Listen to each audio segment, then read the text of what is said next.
Hello, welcome to my channel. If you've been to my channel, you know what I'm working on. My Delta slow speed drill press tapper modification. I'm trying to make a permanent tapping machine out of it. I think I'm getting pretty far with it. I think it's gonna work. What I'm working on today is, this is the table that I'm going to be putting on my tapper. This is the part that goes up and down on the column.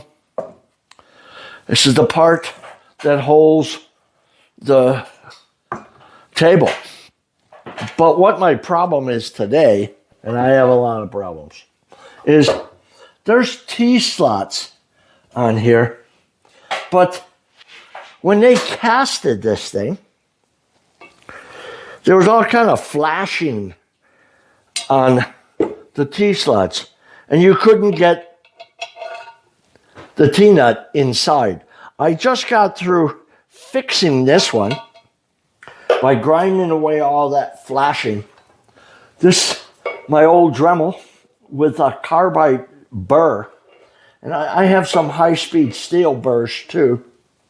And that's what I was using. I was using a combination of all of these. Take a look at these. I did most of the work with this here carbide burr.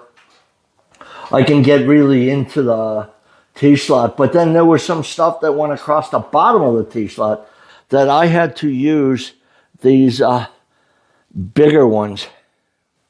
This one come up nice going across it.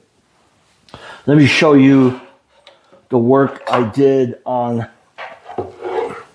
the one that I did. You could see the silver on here, I think. And I couldn't get this in there, but I was able to get this here cone shape across the bottom. But this one allowed me to get way inside to shape the mouth of the T-slot. This is solid carbide. This really takes the material off. I'm going to turn this and get the rest of these things. I don't know how much of this I'm going to film. It's kind of boring, but I'm going to turn this and start grinding on this. I think I'll show you.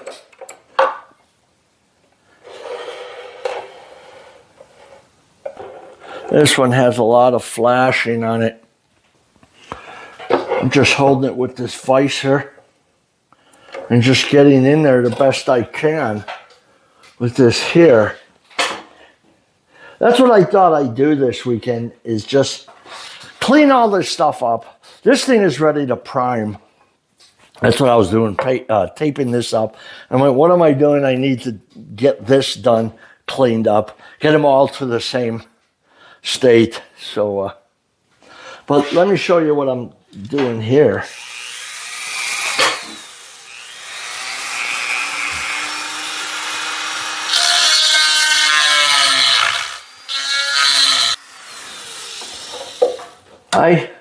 This is the T-nut I'm trying to get through. And I don't know if you can see how well you can see that, but it is not going to go in there.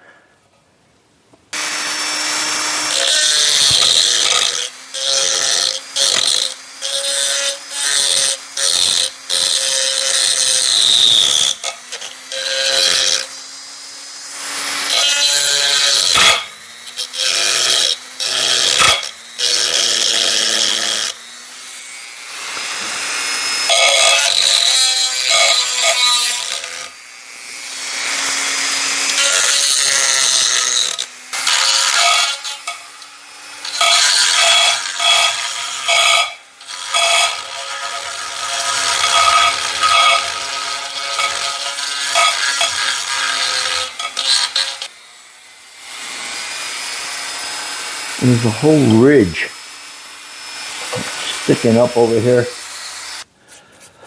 I have a lot of other projects I'm doing this weekend also.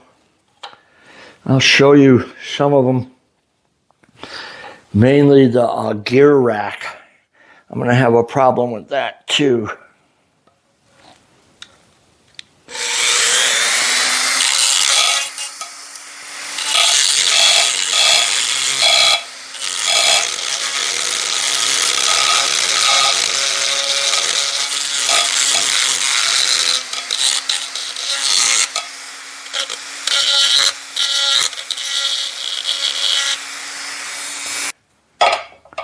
Gonna stop that. Well, it gets in, but I need to knock that down.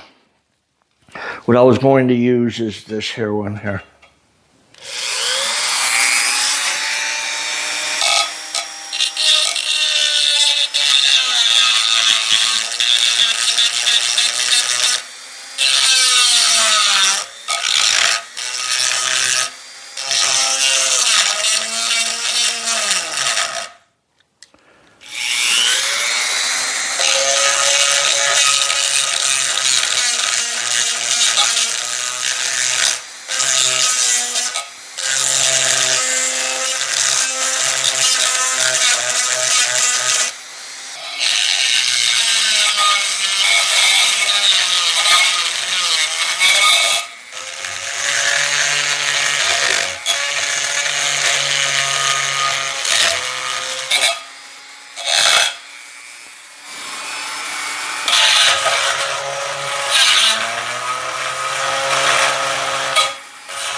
That looks pretty good.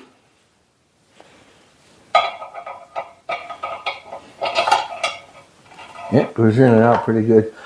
I gotta get the rest of these, probably off camera. I'm going to be doing this for a while. I'm not going to make you go through watching me clean cast iron. But I wanted to show you, I still need to make 2 rings that go on the column. This is a flat bottom. There's a set screw on them. And there's an angle on here. I need to make 2.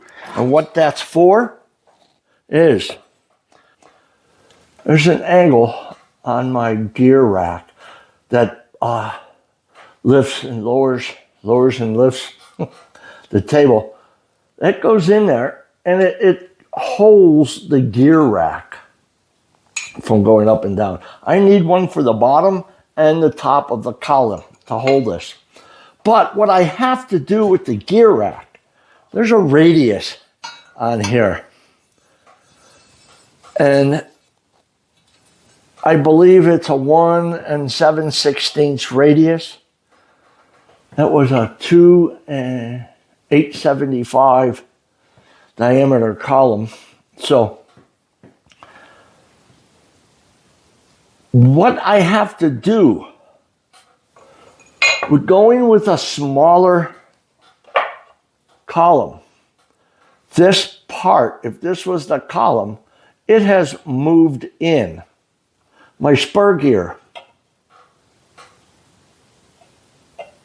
isn't going to make contact with the gear rack.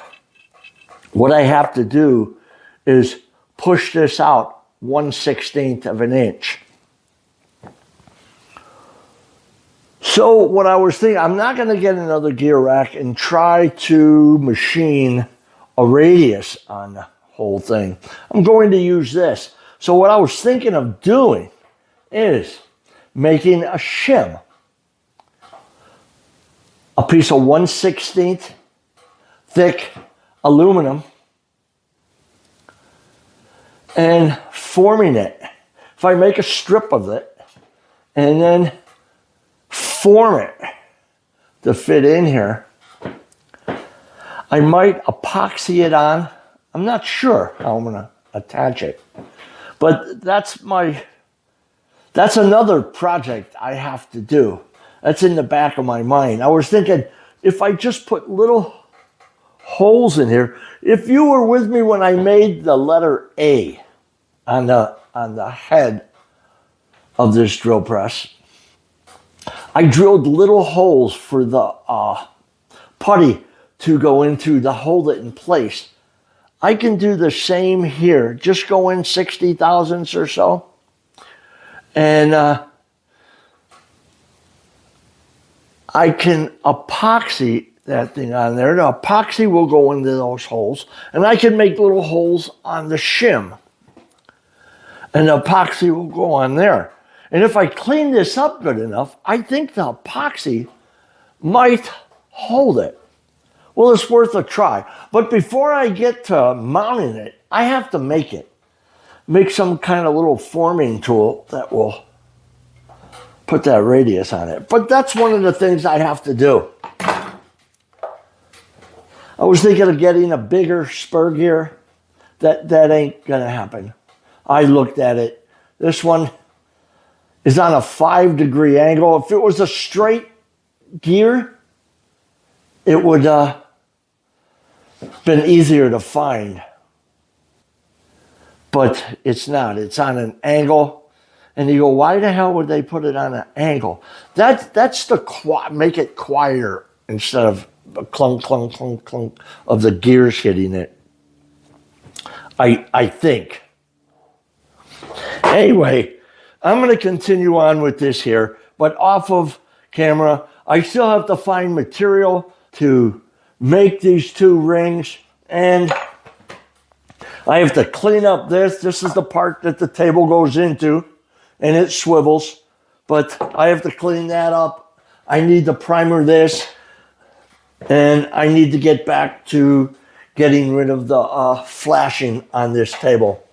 Anyway, next week I have a video. I'm going to put the holes in here and take the sleeves, mount those, put some holes in there. I'm not sure how I'm going to mount them yet. Probably use my little transfer punches, transfer screws, hole transfer screws, something like it, whatever they're called. I'm not sure how I'm going to do that, but I have to do that. I have to clean these up, make this. I have to find material for this. But anyway, I think this video's coming to an end. So I'm going to call it a wrap.